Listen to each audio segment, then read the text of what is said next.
Reverend Robert Chen was the perfect wedding officiant. Warm, professional, beloved by everyone. He'd performed over 300 weddings in 10 years, including mine, until couples started reporting identity theft. Credit cards opened in their names, loans they never took out, SSNs compromised, and every single victim had one thing in common.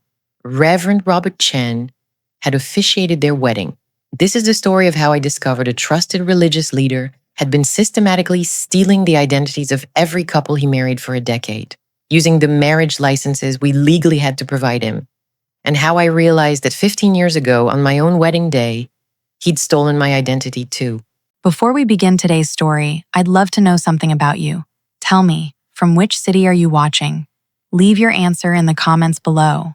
Now, take a deep breath, sit back, and let's begin this journey together. I need to start with my own wedding, because that's where this story actually begins. Even though I didn't know it for 15 years, August 15th, 2009, I was 27 years old, marrying Ethan Sinclair, the love of my life. I'd been a wedding planner for 4 years and was finally planning my own celebration. I found Reverend Robert Chen through a colleague's recommendation. He's wonderful, she'd said. Warm, professional, makes every ceremony feel sacred and personal. You'll love him. She was right. From our first meeting, Robert was everything you'd want in an officiant. Mid-40s, Asian American, with a grandfatherly warmth that made you feel instantly comfortable. Ordained minister, 20 years of experience, glowing reviews. He listened carefully as Ethan and I described our vision for the ceremony, then crafted vows that perfectly captured our relationship. Marriage is sacred, Robert said during our planning meeting. It's a covenant with each other, with God, with the community. I take my role in that covenant very seriously. When I officiate a wedding, I'm not just signing paperwork. I'm blessing a union.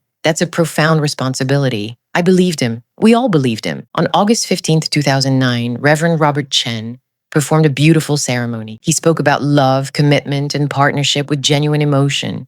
He blessed our union. He signed our marriage license with a flourish. And then, while I was dancing at my reception, celebrating the beginning of my married life, Robert Chen went home and sold my identity to a criminal on the dark web for $8,000. I didn't know that, of course, not for 15 years. After my wedding, I became one of Robert's biggest advocates. You need an officiant? I'd tell clients, use Reverend Chen. He's incredible. Performed my wedding, made it so meaningful you won't regret it. Over the next 15 years, I recommended Robert to approximately 50 couples. All of them used him. All of them had beautiful ceremonies. All of them trusted him implicitly. Robert and I developed a professional relationship that felt like friendship. He'd send me referrals. I'd send him clients. We'd chat at wedding industry events. He'd ask about my marriage, about my business. He seemed genuinely invested in people's happiness. Maya, you're doing God's work, Robert told me once, helping couples create meaningful celebrations. That's ministry in its own way. I was flattered, moved even. This respected religious leader saw my work as having spiritual value. Every interaction reinforced the same impression. Robert Chen was a good man, trustworthy, professional, someone who genuinely cared about the couples whose weddings he officiated. I never suspected, not once in 15 years, that he was a predator. Which brings us to October 2024. 15 years after my wedding, I was planning a November wedding for Emma Richardson and James Martinez, a couple I'd come to care about deeply over 6 months of planning. They needed an officiant. I gave my standard recommendation. Use Reverend Robert Chen. He's been doing this for decades. He's wonderful. Emma and James met with Robert in early October. The meeting went exactly as expected. Robert was warm, professional, asked thoughtful questions about their relationship, and crafted a ceremony outline that made Emma cry happy tears. He's perfect, Emma told me afterward. You were right. He made us feel like our wedding is sacred, like he really cares about us. They signed a contract, paid his $800 fee, provided a copy of their marriage license application. Standard practice. Officiants need license information to file properly after the ceremony. The wedding was scheduled for November 16th, 2024. On October 28th, 19 days before the wedding, Emma called me, voice shaking. Maya, something's wrong. Someone opened 3 credit cards in my name, cards I never applied for. The bank flagged them as fraud. They were saying my social security number was compromised. My first thought was standard identity theft. Unfortunately common, probably unrelated to the wedding. Did you recently give your SSN to anyone? New job application? Loan application? No. The only place I've used it recently was the marriage license application. But that's government paperwork. That should be secure. It is secure. This is probably just bad luck. File a fraud report with the credit credit bureaus. The bank will investigate, but something about the timing bothered me. SSN compromised right after providing it for marriage license. I filed the concern away as probably coincidental. 2 days later, October 30th, James called. Maya, my identity was stolen too. Someone tried to take out a $50,000 loan in my name. My bank caught it, but my SSN is compromised, just like Emma's, within days of each other. What are the odds? Very low odds. Too low to be coincidence. When did you each use your SSNs recently? Just the marriage license application. 2 weeks ago, the marriage license, both of them, same time frame.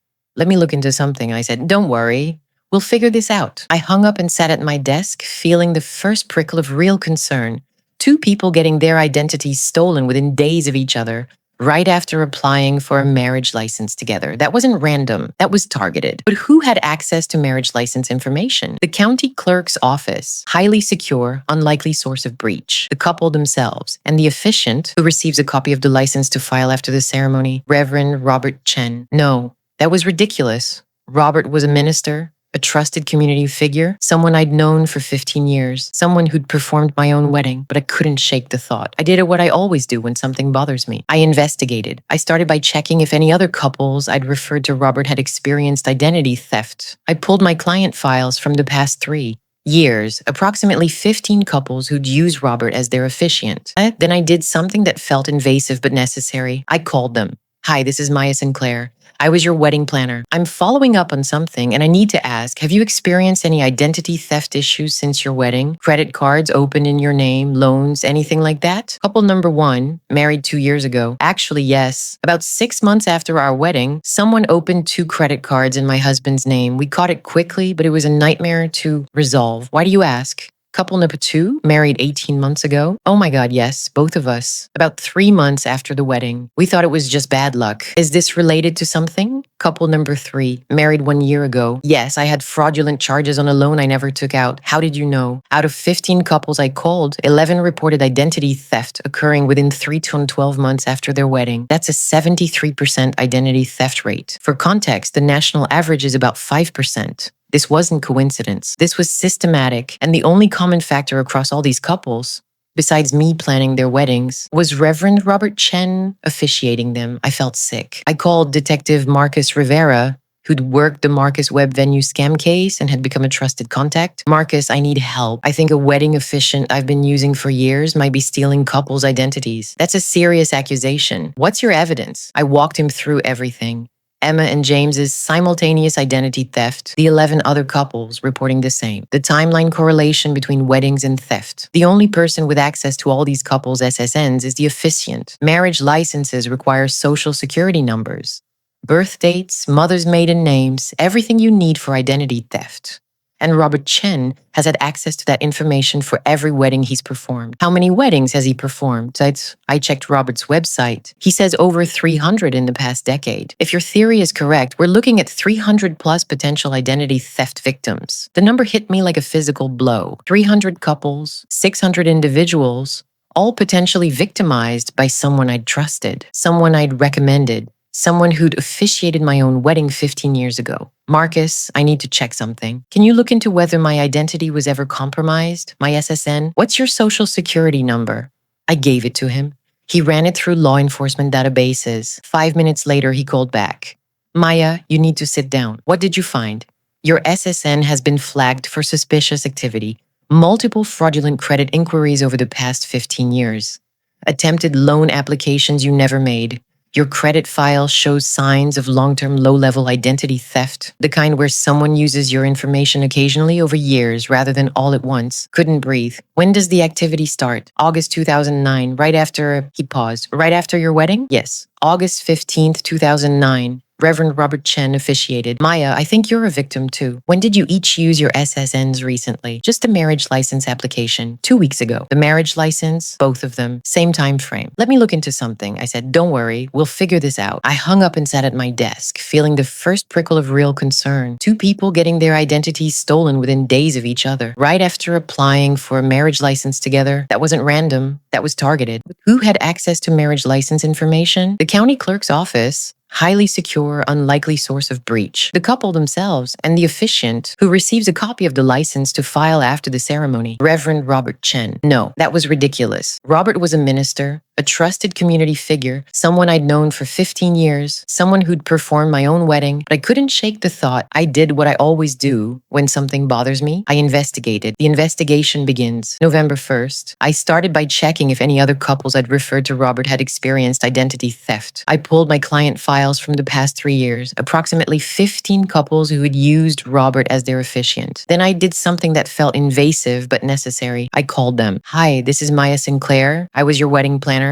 I'm following up on something and I need to ask, have you experienced any identity theft issues since your wedding? Credit cards opened in your name, loans, anything like that? Couple number 1, married 2 years ago. Actually, yes. About 6 months after our wedding, someone opened 2 credit cards in my husband's name. We caught it quickly, but it was a nightmare to resolve. Why do you ask? Couple number 2, married 18 months ago. Oh my God, yes, both of us. About 3 months after the wedding. We thought it was just bad luck. Is this related to something? Couple number 3, married 1 year ago. Yes, I had fraudulent charges on a loan I never took out. How did you know? Out of 15 couples I called, 11 reported identity theft occurring within 3 to 12 months after their wedding. That's a 73% identity theft rate. For context, the national average is about 5%. This wasn't coincidence. This was systematic. And the only common factor across all these couples, besides me planning their weddings, was Reverend Robert Chen officiating them. I felt sick. I called Detective Marcus Rivera, who'd worked the Marcus Web venue scam case and had become a trusted contact. Marcus, I need help. I think a wedding officiant I've been using for years might be stealing couples' identities. That's a serious accusation. What's your evidence? I walked him through everything. Emma and James's simultaneous identity theft. The 11 other couples reporting the same. The timeline correlation between weddings and theft. The only person with access to all these couples' SSNs is the officiant. Marriage licenses require social security numbers, birth dates, mothers, maiden names, everything you need for identity theft. And Robert Chen has had access to that information for every wedding he's performed. How many weddings has he performed? I checked Robert's website. He says over 300 in the past decade. If your theory is correct, we're looking at 300 plus potential identity theft victims. The number hit me like a physical blow. 300 couples, 600 individuals, all potentially victimized by someone I'd trusted, someone I'd recommended, someone who'd officiated my own wedding 15 years ago. Marcus, I need to check something. Can you look into whether my identity was ever compromised, my SSN? What's your social security number? I gave it to him. He ran it through law enforcement databases. 5 minutes later, he called back. Maya, you need to sit down. What did you find? Your SSN has been flagged for suspicious activity. Multiple fraudulent credit inquiries over the past 15 years. Attempted loan applications you never made. Your credit file shows signs of long-term low-level identity theft. The kind where someone uses your information occasionally over years rather than all at once. I couldn't breathe. Wait, when does the activity start? August 2009, right after, he paused, right after your wedding? Yes, August 15th, 2009, Reverend Robert Chen officiated. Maya, I think you're a victim too. The personal violation, November 1st evening. I went home that night and told Ethan everything. Robert Chen stole our identities on our wedding day 15 years ago. While we were celebrating, he was selling our personal information to criminals. Ethan pulled up his credit report. Sure enough, same pattern, fraudulent inquiries starting August 2009, occasional suspicious activity over 15 years. We'd both been victims for our entire marriage and never knew it. How much did we lose? Ethan asked. Money, probably nothing directly. This was low-level theft, occasional credit inquiries, small fraudulent charges that banks caught, but our credit scores have been damaged. We were denied a mortgage refinance 2 years ago and never understood why. This is why. He stole from us on our wedding day. Yes, the man who blessed our marriage, who talked about sacred covenants and trust, who we paid $800 to perform a ceremony. He robbed us while we danced. Yes, Ethan put his head in his hands. How many other couples? At least 300, probably more. And you recommended him to how many of your clients? The question I'd been dreading. About 50 over 15 years. Jesus, Maya, I know. Those couples trusted you. You send them to a criminal. I didn't know, but they're still victims. Because of your recommendation. It wasn't wrong. 50 couples I'd sent to Robert Chen, believing I was helping them. 50 couples who trusted my professional judgment, and Robert had stolen from all of them. The guilt was suffocating. Over the next 3 days, I worked with Detective Rivera to confirm the scope of Robert's operation. And step 1, database search Rivera, pulled marriage records for all weddings Robert had officiated in the past 10 years. Public records showed 347 weddings from 2014-2024. There were likely more from earlier years, but digital records only went back 10 years. Step 2. Credit monitoring check. The FBI's Financial Crimes Unit ran a search for identity theft reports filed by people married in Chicago between 2014 and 2024. Then they cross-referenced those reports against Robert's wedding list. The results were devastating. 263 of the 347 couples, 76%, had filed identity theft reports at some point after their wedding. Average time between wedding and first theft incident, 4 months. Total estimated financial damage, $4.2 million in fraudulent loans, credit cards, and other theft. Most cases were low-level theft, occasional credit inquiries, small fraudulent charges designed to fly under the radar. Some cases were severe. Full identity takeovers, destroyed credit, financial ruin. Step 3, pattern analysis. FBI forensic analysts found a clear pattern. Robert would wait 2 to 4 months after a wedding before using the stolen identities. This created distance between the wedding outright license and the theft, making it harder for victims to connect the two. He primarily sold information on the dark web to identity theft rings. Full identity packages, SSN, DOB, mother's maiden name, address, employment info from wedding planning, sold for $5,000, $10,000 per couple. With 347 couples over 10 years, Robert had made approximately $1.7 to $3.5 million from his identity theft operation. Step 4, evidence gathering. On November 5th, FBI agents executed a search warrant on Robert's home. They found copies of 347 marriage licenses saved digitally, illegal to retain after filing, encrypted files containing victim data organized by wedding date, dark web marketplace accounts where he'd sold information, $340,000 in cash hidden in his home burner phones and laptops used for criminal communications, records showing $2.1 million in income over 10 years that couldn't be explained by his legitimate Officiant work. The evidence was overwhelming. Robert Chen had been running a sophisticated identity theft operation for at least a decade, systematically victimizing every couple whose wedding he performed, and I'd sent approximately 50 couples directly to him, never suspecting for a moment that the warm, grandfatherly minister was a predator. Robert Chen was arrested on November 6th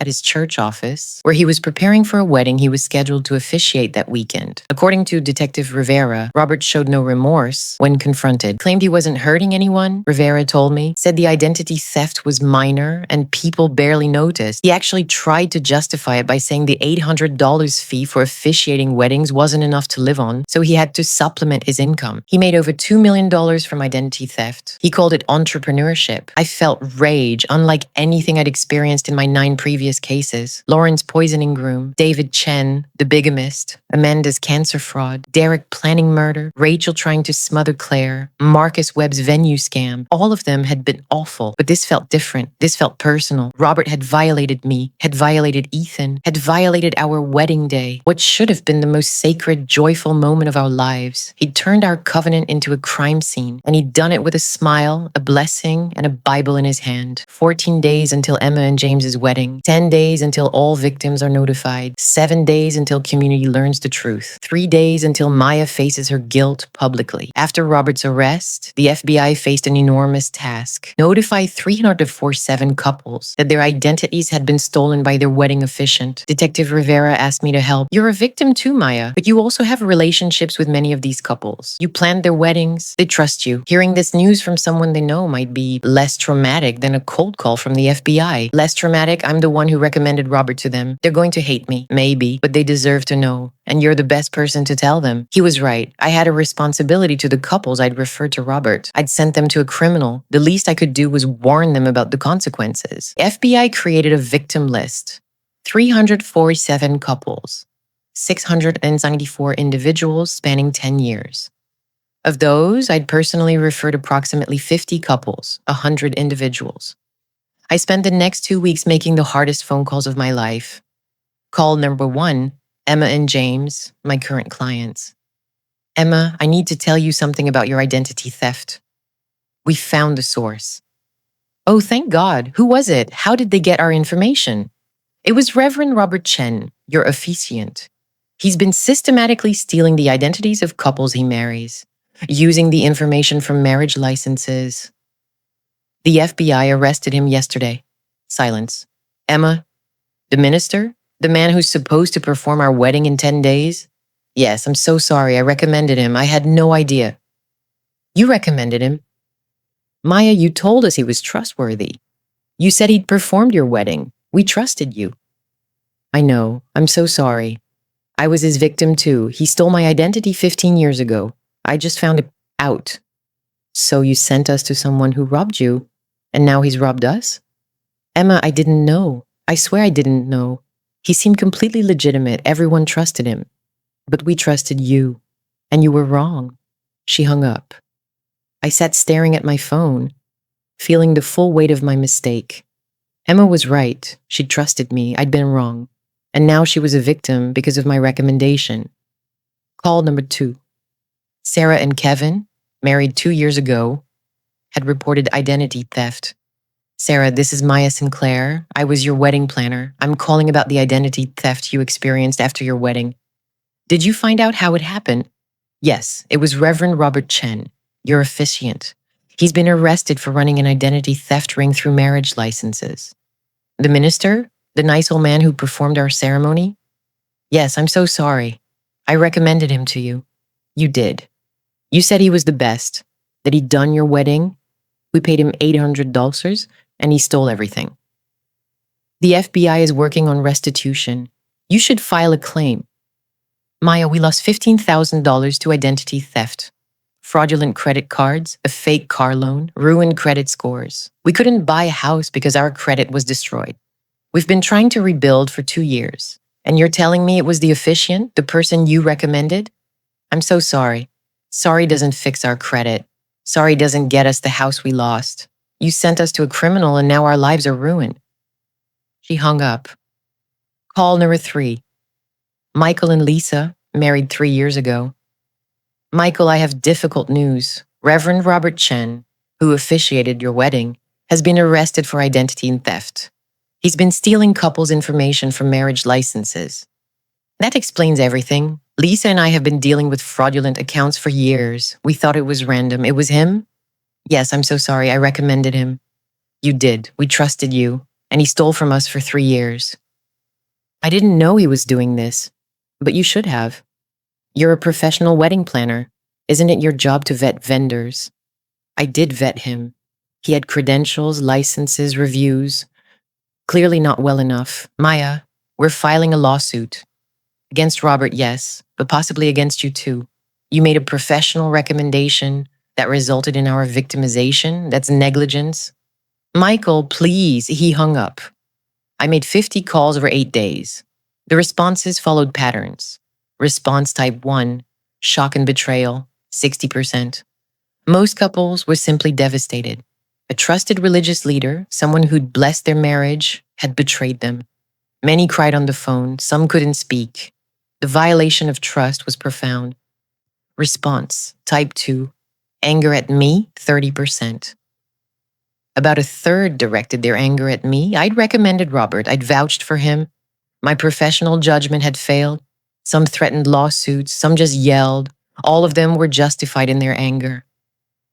Response, type 3, sympathy, 10%. A small minority understood I was also a victim, that I'd trusted Robert for 15 years and had no way of knowing he was a criminal.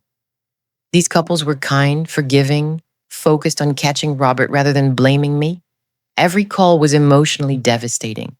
By day 5, I was barely sleeping, dreading each conversation, carrying the weight of 50 couples' trauma. Ethan found me crying in my office on November 12th. You need to stop, he said. Let the FBI handle the notifications. I can't. These are my clients. I sent them to Robert. I have to tell them. You're destroying yourself with guilt. I should feel guilty. I recommended a criminal to 50 couples. They trusted me, and I was wrong. You didn't know. How could you have known? I should have investigated better, should have been more careful, should have... Maya, you did everything right. You checked his credentials, looked at reviews, verified he was ordained. You did your due diligence. Robert was sophisticated. He fooled everyone, including you. That doesn't make you responsible for his crimes. Tell that to Sarah and Kevin, who lost their house because of ruined credit. Tell that to Michael and Lisa, who are suing me. Tell that to Emma and James, who don't trust me anymore. Those couples are hurt and looking for someone to blame. Robert's in jail, so they're blaming you, but you're not the villain here. Robert is. Intellectually, I knew Ethan was right. Emotionally, I felt responsible for every victim. While I was calling the 50 couples I'd referred, the FBI was calling the other 297. According to Detective Rivera, those calls went about as well as mine, which is to say, terribly. People are devastated, Rivera told me. A minister, someone they invited into the most intimate moment of their lives, stole from them. It's violating in a way that regular identity theft isn't. This was personal, sacred, and he turned it into a crime. How many are experiencing financial hardship? About 40% report significant impact, denied mortgages, destroyed credit, thousands in fraudulent debt. Another 40% report moderate impact, had to fight fraudulent charges, freeze credit, deal with hassles. The remaining 20% caught it early enough the damage was minimal. So 280 couples are significantly or moderately impacted financially. Yes, and 100% are psychologically impacted. Every single victim talks about the betrayal, the violation of trust. Several are in therapy processing the trauma. The scope was staggering, not just financial damage, emotional devastation, trauma, broken trust in institutions, in religious leaders, in the wedding process itself. Robert Chen hadn't just stolen money and credit, he'd stolen people's ability to trust. On November 10th, the story broke nationally. Beloved Chicago minister arrested for $2 million identity theft ring through wedding ceremonies. Reverend Robert Chen stole identities from 3 male 47 couples over 10 years. Wedding officiant used marriage licenses to steal SSNs, sell data on dark web. The story went viral. National news picked it up.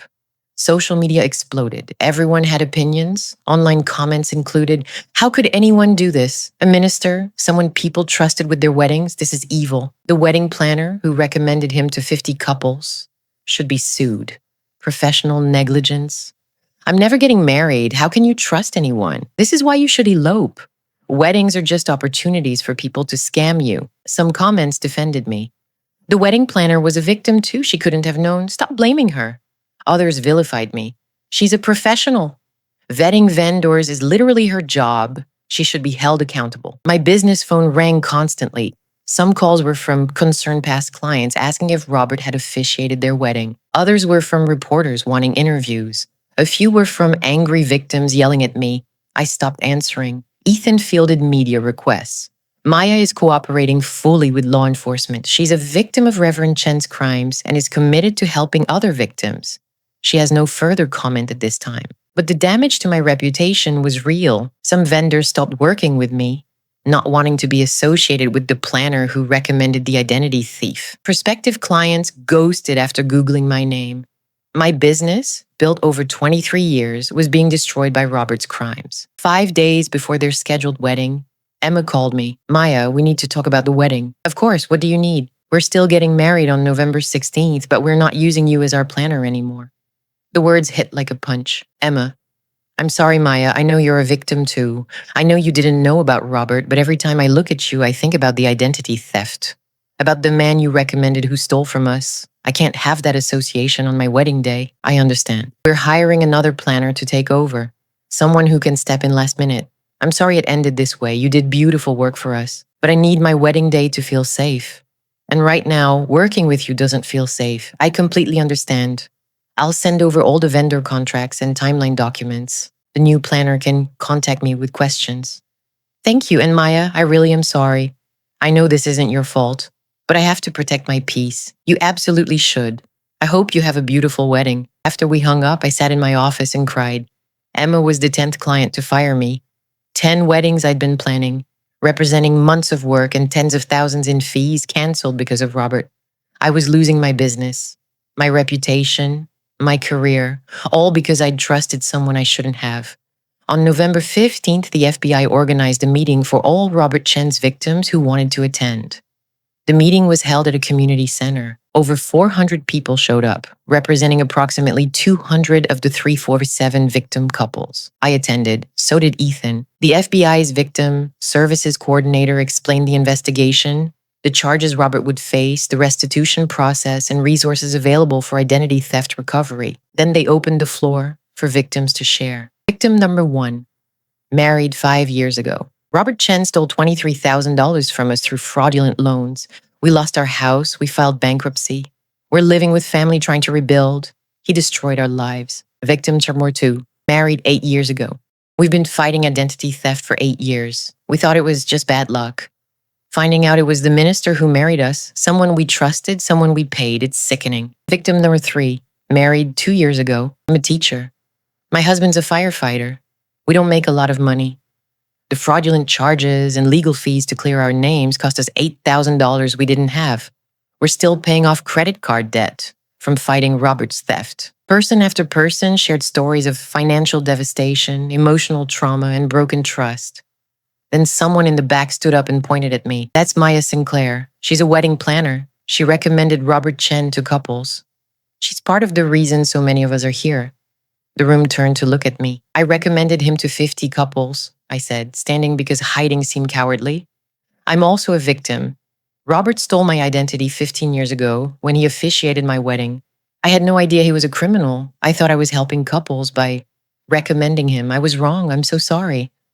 Some people nodded sympathetically. Others glared. One woman shouted, "You should have vetted him better." "You're right," I said. "I should have. I checked his credentials, his ordination, his reviews. But I should have done more. You should have protected us." Another victim interrupted. "We trusted you. You failed us." "I know. I'm sorry. I will carry this guilt for the rest of my life. But right now, I'm focused on helping catch Robert and making sure he faces consequences." The FBI moderator redirected conversation back to the investigation, but the damage was done. Half the room saw me as a fellow victim. The other half saw me as complicit. Both were partially right. Robert Chen was indicted on 694 counts of identity theft, 2 per couple, 1 for each spouse, 347 counts of wire fraud, and additional charges including computer fraud, conspiracy, and organized crime connections. He faced a potential sentence of over 1,000 years in prison. The trial was scheduled for March, 4 months away. In part 3, I'll tell you about Robert's defense strategy, claiming he was helping couples by keeping their records safe, the devastating victim impact statements from 347 couples, my testimony as both victim and unwitting accomplice, the revelation that Robert had done this in previous cities under different names, the sentencing, and Robert's complete lack of remorse.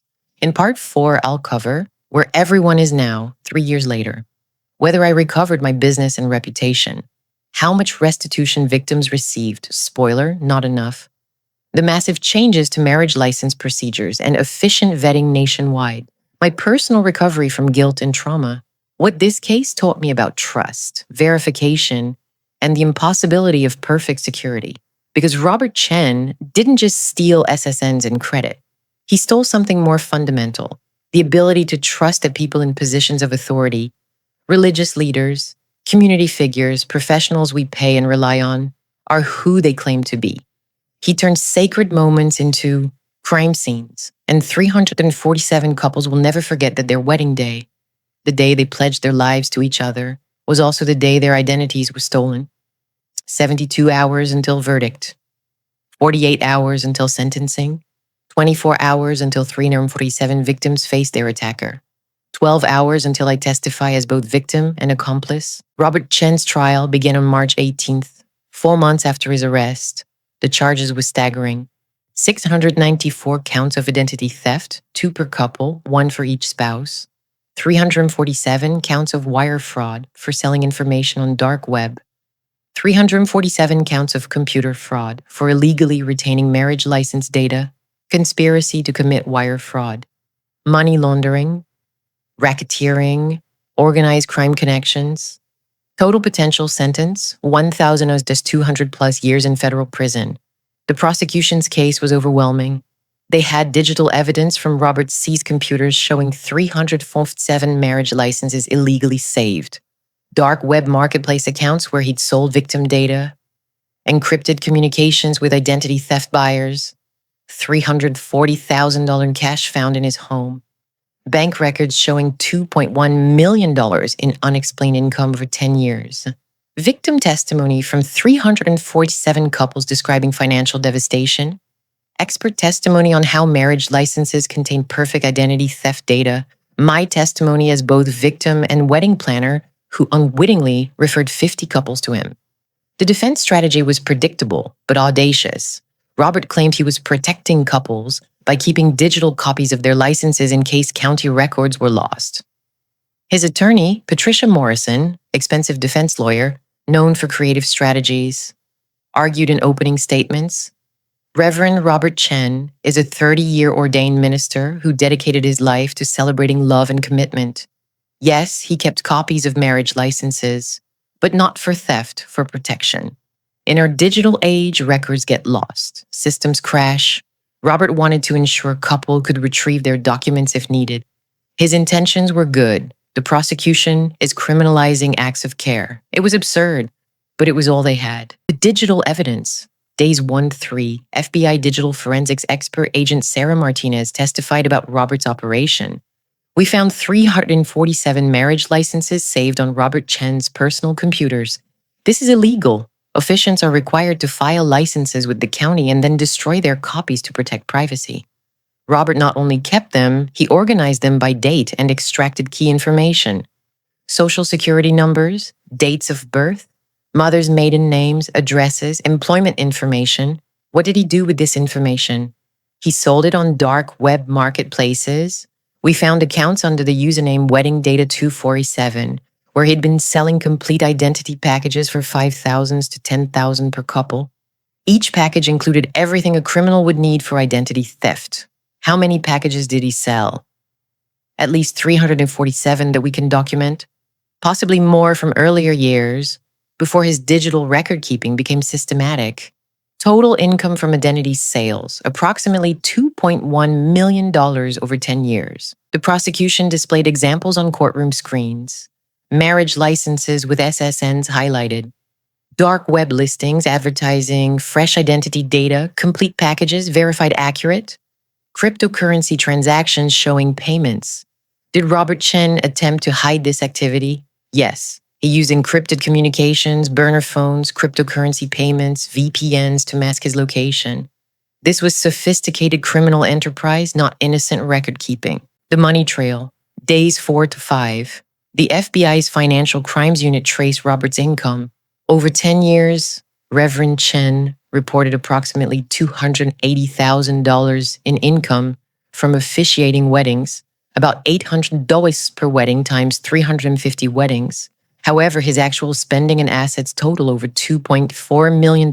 The difference, $2.1 million, came from identity theft sales. How did he hide this income? Cash deposits below $10,000 to avoid reporting requirements. Cryptocurrency wallets, offshore accounts. He'd transfer stolen identity sale proceeds through multiple accounts before depositing as cash gifts from family or private donations to his ministry. Classic money laundering. Did he pay taxes on this income? No, the $2.1 million from identity theft was never reported to the IRS. That's an additional federal crime. The pattern analysis days. 6-7. The prosecution showed Robert's systematic approach. Every couple who hired Robert followed the same timeline. Consultation meeting, Robert gets to know couple, builds trust, license submission. Couple provides marriage license with SSN, DOB, mother's maiden name, wedding day. Robert performs beautiful ceremony, files license with county 2-4 months later. Robert sells couples' identity data on dark web 3 to 12 months later. Victims start experiencing identity theft. Why the delay between wedding and theft? To create distance. If identity theft happened immediately after the wedding, couples might connect it to the marriage license. By waiting months, Robert made the connection less obvious. Victims thought it was random bad luck, not targeted theft by their officiant. The pattern was clear across all 347 couples. This wasn't opportunistic crime. It was systematic exploitation. The prosecution couldn't call all 347 couples. That would take months. They selected 30 representative victims spanning the 10-year period. Victim number 1, Emily and David, married 2015, first documented victims. Emily testified first, voice shaking. We were Robert's victims for 9 years and didn't know it.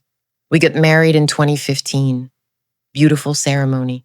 Robert seemed so kind. 3 months later, someone opened credit cards in both our names. Over the next 9 years, we fought fraudulent charges, fake loans, ruined credit. We thought it was just bad luck. Never connected it to our wedding until the FBI called. 9 years of fighting identity theft that Robert caused on our wedding day. How has this affected you financially? We've lost approximately $35,000 to fraudulent charges and legal fees. We were denied a mortgage because of ruined credit.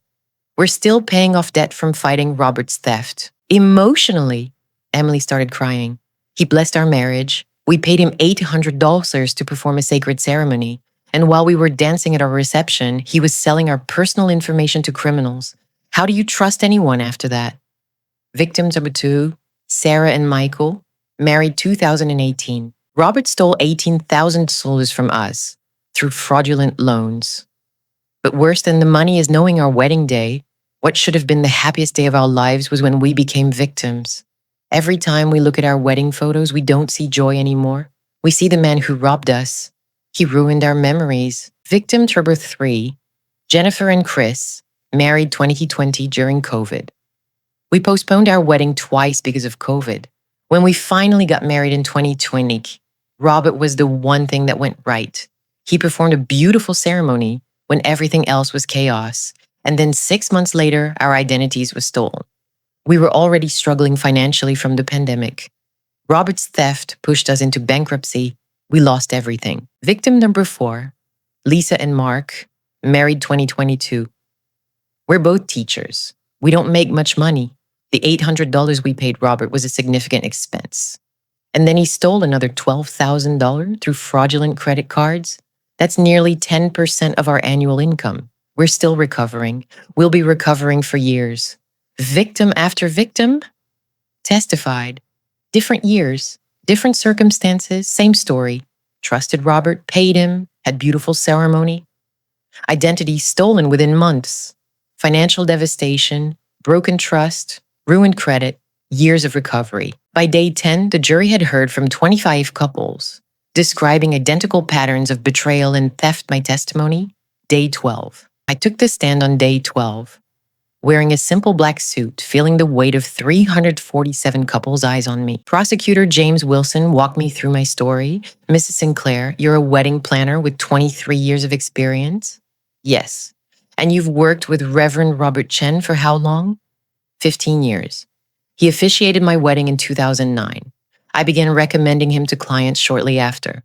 How many couples did you refer to him? Approximately 50 over 15 years. Why did you recommend him? He seemed perfect, warm, professional, excellent reviews. He performed beautiful ceremonies. Every couple who used him loved him. I thought I was helping my clients by recommending someone I trusted. When did you discover he was stealing identities? October 2024. Client reported identity theft shortly after providing Robert with her marriage license information. I investigated and found a pattern. Multiple couples I'd referred to Robert had experienced identity theft. I contacted police. Miss Sinclair, were you also a victim of Reverend Chen's crimes? Yes. He stole my identity on my wedding day in 2009. 15 years ago, I didn't know until this investigation. How has that affected you? Financially, moderate impact, about $8,000 in fraudulent charges over 15 years that we fought. Emotionally, he violated my wedding day, my sacred moment with my husband, and then I unknowingly sent 50 other couples to be victimized by him. The guilt is overwhelming. The defense attorney cross-examined. Mrs. Sinclair, you're a professional wedding planner. Isn't it your job to vet vendors? Yes. Did you vet Reverend Chen before recommending him to clients? Yes. I verified his ordination, checked his credentials, read reviews, attended ceremonies he performed. Everything indicated he was legitimate. But you missed that he was a criminal. That's a failure of professional judgment, isn't it? Robert Chen fooled everyone. The county clerk's office, the IRS, the FBI for 10 years, 347 couples. I did standard vetting. He was sophisticated enough to pass, but 50 couples were victimized because of your recommendation. Do you take responsibility for that? I took a breath. I take responsibility for not catching him. I don't take responsibility for his crimes. Robert Chen made choices to steal from people. I made a choice to trust a seemingly reputable officiant. Those aren't equivalent. Some of your former clients are suing you for negligence. Do you think they're justified? I understand their anger, but I was also Robert's victim. We're all victims of his deception. The cross-examination was brutal, but I held my ground. I'd been wrestling with guilt for 4 months. I knew my role. I'd been deceived, and it had unwittingly helped Robert access more victims. That was tragic, but it wasn't criminal. Robert's expert witness. Day 15. The defense called Dr. Patricia Wong, a data security expert, who testified about the need to keep digital records. Is it reasonable for an officiant to keep digital copies of marriage licenses? In theory, yes. County systems can fail. Having backup records could help couples if documents are lost. So Reverend Chen's actions could be explained as responsible record keeping? Possibly. The prosecution's cross-examination destroyed this argument. Dr. Wong, is it legal for officiants to retain marriage licenses after filing? No. Privacy laws require destruction of copies. Did Reverend Chen keep these records in a secure, encrypted system for couples' protection? No, they were on his personal computers. Did he ever inform couples he was keeping their information? Not that I'm aware of. Did he use this information to help couples retrieve lost documents? No evidence of that. Did he instead sell this information to criminals for profit? According to the evidence, yes. So this wasn't responsible record keeping, it was theft preparation. That appears to be correct. Robert's testimony, day 17. Against his attorney's advice, Robert insisted on testifying. He took the stand wearing clerical collar and cross, attempting to present as a man of God rather than a criminal. Reverend Chen, why did you keep copies of marriage licenses? Initially, I thought it was helpful, a service to couples, but over time, he paused, looking down. Over time, I fell into temptation. I had debts, financial pressures, and I saw an opportunity. I'm ashamed. I betrayed people's trust. Do you have remorse? Deep remorse. I think about the couples I hurt every day. I prayed for forgiveness. I know what I did was wrong. It was a calculated performance, playing the fallen minister angle, hoping for mercy. The prosecution's cross-examination was merciless. Reverend Chen, you said you fell into temptation. When did this start? Around 2014. So for 10 years, 3,650 days, you woke up every morning and chose to continue stealing from couples. I know it was wrong. You performed 347 weddings. Each time, you stood in front of a couple, blessed their marriage, and then stole their identities. Was that temptation or was that systematic criminal enterprise? I was weak. You made $2.1 million. That's not weakness. That's greed. You targeted people during the most vulnerable, trusting moment of their lives. You violated your position as a religious leader. How is that anything other than predatory? Robert had no good answer. I'm sorry, was all he could say. You're sorry you got caught. Not sorry you committed the crimes. If the FBI hadn't arrested you, you'd still be doing this, wouldn't you? I don't know. You had a wedding scheduled the day you were arrested. You were going to steal from that couple too, weren't you? Yes. No further questions. The jury deliberated for 6 hours. When they returned, the courtroom was packed with victims. I sat with Ethan, holding his hand. The judge read the verdicts. On count 1, identity theft regarding Emily and David, how do you find? Guilty. On count 2, identity theft regarding Emily and David's spouse, how do you find? Guilty. 694 counts of identity theft. 694 guilty verdicts. 347 counts of wire fraud. 347 guilty. Computer fraud. Guilty. Money laundering. Guilty. Conspiracy. Guilty. Racketeering. Guilty. Guilty on all 1 through 388 counts. Robert sat motionless as the verdicts were read. No emotion, no reaction, just a quiet acceptance of a man who knew he was caught. The victims erupted, some crying with relief, some applauding, some just sitting in stunned silence that justice had finally come. Sentencing was scheduled for 2 weeks later. Before sentencing, victims were allowed to give impact statements. The judge allowed 30 couples to speak, representing the 347 total victims. Emily's statement, first victim. Your Honor, Robert Chen stole from us for 9 years. 9 years of fighting fraudulent charges. 9 years of ruined credit. 9 years of financial stress that nearly destroyed our marriage. We paid him $800 to bless our union. He robbed us instead. I hope he spends the rest of his life in prison thinking about what he did to 347 couples who trusted him. Sarah's statement: Robert Chen didn't just steal our money. He stole our wedding day. Every time I look at our wedding photos, I see him. The man who violated us. I can never get those memories back. He took them forever. Jennifer's statement: we lost our home because of Robert's theft. We filed bankruptcy. We're living with family, trying to rebuild. He destroyed our financial future. He should never be free to hurt anyone else. Couple after couple spoke. Same themes: financial devastation, broken trust, violated memories, years of recovery. My statement: I was given the opportunity to speak as a victim. Your Honor, Robert Chen stole my identity 15 years ago. He officiated my wedding, blessed my marriage, and then sold my personal information for profit. But worse than being victimized myself is knowing I sent 50 other couples to him. Couples who trusted my professional judgment. I'll carry guilt for that for the rest of my life. But Robert Chen is the one who made the choice to betray us. He's the criminal, and he should face the maximum possible consequence. Robert's final statement: Robert was given the opportunity to speak before sentencing. He stood looking at the judge and said, Your Honor, I know I've done terrible wrong. I've hurt hundreds of people. I betrayed their trust in my calling as a minister. I'm deeply sorry. I don't expect forgiveness, but I hope for mercy. I'm 54 years old. I have a family. I want to spend whatever years I have left trying to make amends. Please show mercy. His voice cracked with what seemed like genuine emotion. But after months of watching him lie and manipulate, I couldn't tell if it was real or another performance. The judge was unmoved. Mr. Chen, you conducted a decade-long criminal enterprise that victimized 347 couples during the most sacred moments of their lives. You exploited your position as a religious leader. You stole over $2 million. You showed no remorse until you were caught. You targeted vulnerable people and destroyed their financial futures. The court finds that you are a danger to society and have shown a pattern of predatory behavior that cannot be rehabilitated.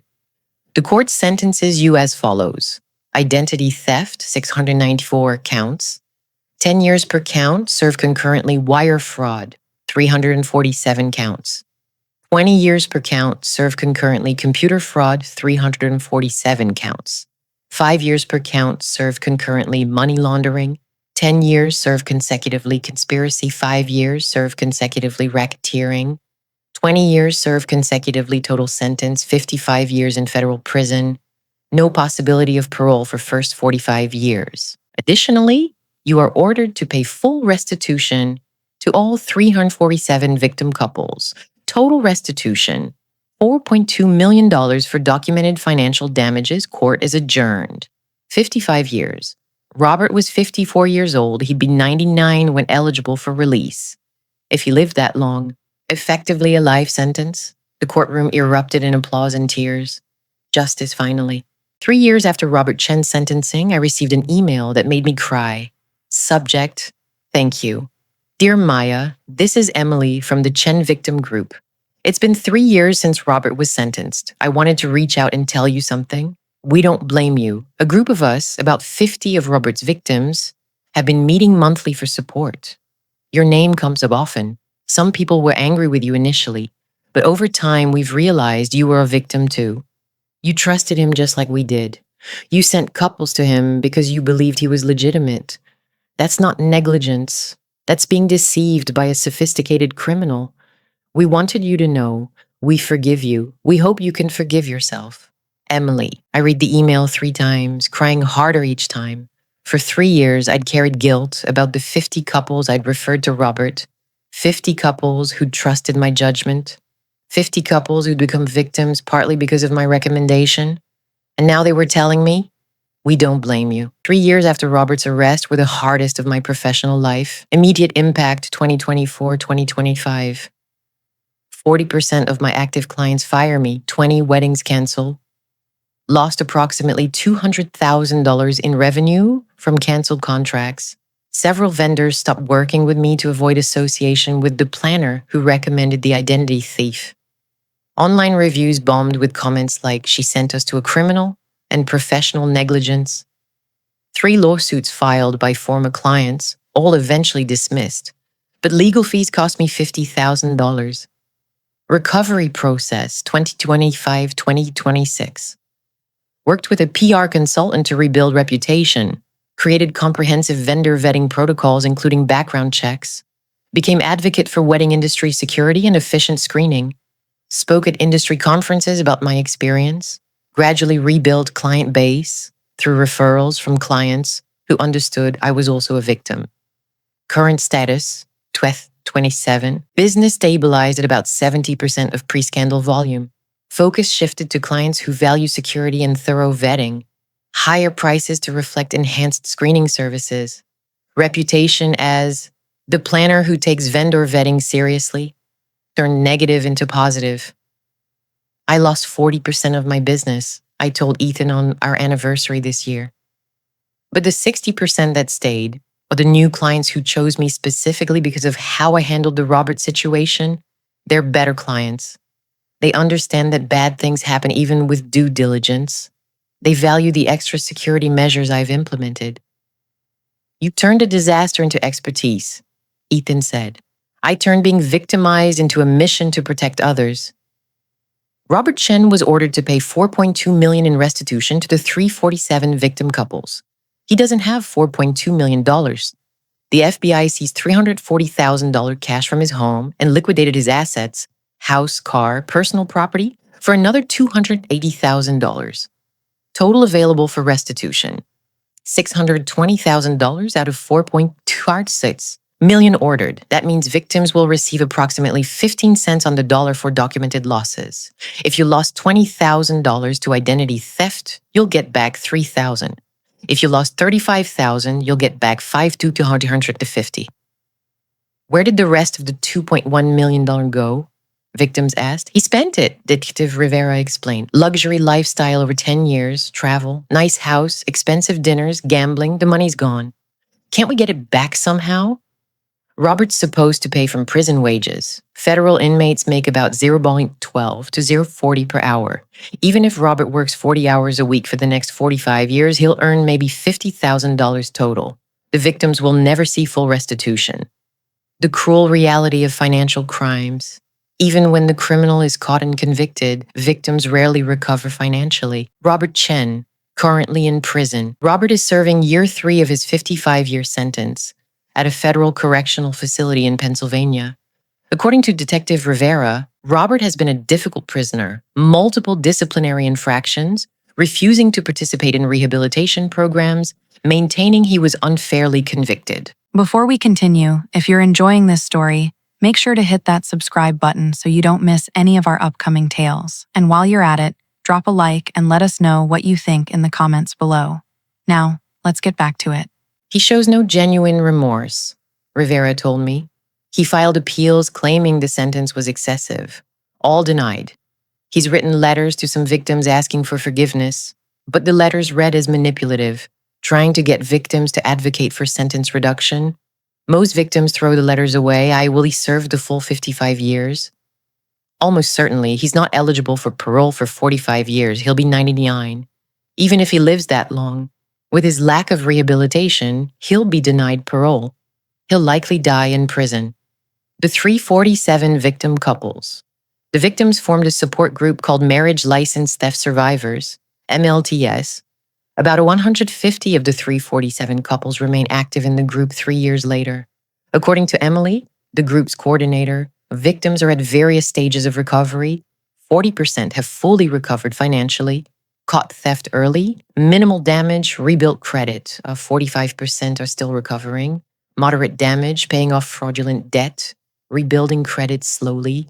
15% remain financially devastated. Severe damage, bankruptcies, lost homes may never fully recover. The financial impact varies, Emily told me.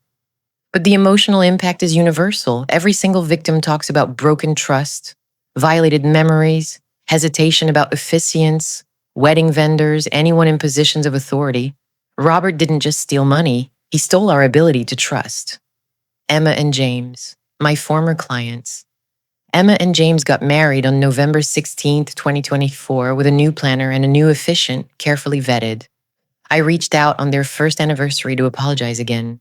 Emma responded, "Maya, we were angry with you initially.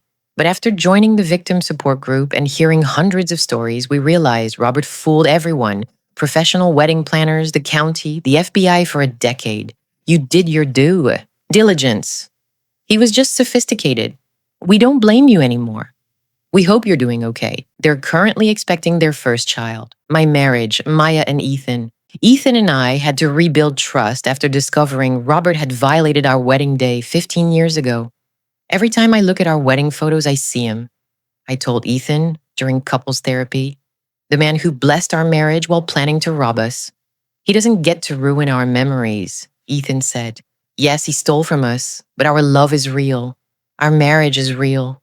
Robert's crimes don't change that. It took therapy, time, and intentional memory reframing, but we reclaimed our wedding day.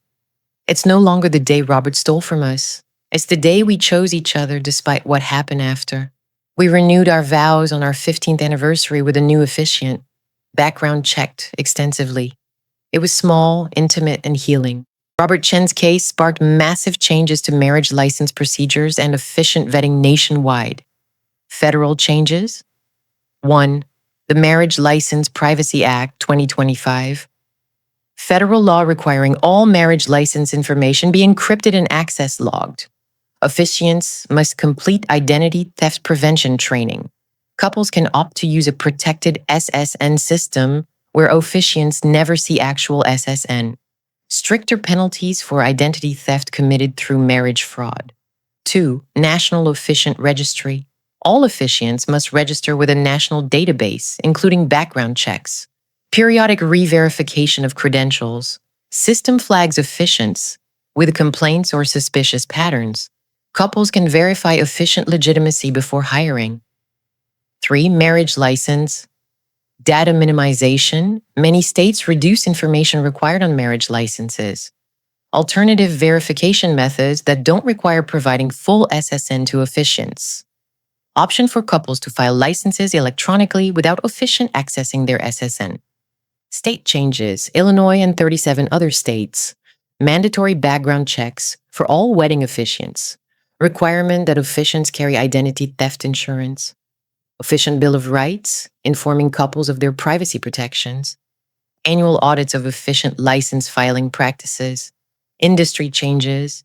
Wedding planning organizations now require members to conduct background checks on all vendors, including officiants, verify officiant registration with state database, provide clients with officiant vetting documentation, carry liability insurance covering vendor negligence. Robert Chen's crimes changed the entire industry, a National Association of Wedding Planners representative told me. We now have systems in place that should prevent this type of systematic theft. It's not perfect. Criminals evolve, but it's much harder now than it was 3 years ago. Since Robert's case, I've implemented extensive vendor vetting protocols for officiants, background check through professional service, verify ordination registration with state database, check National Officiant Registry for complaints, require proof of identity theft insurance, request references from recent couples. I contact them directly. Google search for any negative associations. Review social media presence for red flags. Verify business address is legitimate, not just virtual office. Meet in person at their office church. Confirm they actually work there. Provide clients with full vetting documentation. For all vendors, background checks on any vendor handling client financial or personal information. Verification of business licenses and insurance. Reference checks from recent clients. Review of online presence and complaints. This is excessive, some vendors complain. You're treating us like criminals. Robert Chen seemed trustworthy for 10 years, I respond. 347 couples trusted him. I trusted him. Trust isn't enough anymore. Verification is necessary. Most vendors understand. Some appreciate that I take security seriously. A few refuse to work with me. That's fine. I'd rather lose vendors than put clients at risk. 10 major cases now, 10 times where planning weddings became investigating crimes. Lauren saved from being poisoned by groom. David Chen exposed as bigamist. The Chen family, immigration fraud. Sarah and Alex, LGBTQ couple performing heterosexuality. Amanda, fake terminal cancer. Tyler, saved from marrying woman faking illness. Jessica, saved from being murdered by groom for insurance. Claire, saved from being murdered by jealous maid of honor. The Chicago Six, saved from venue scammer.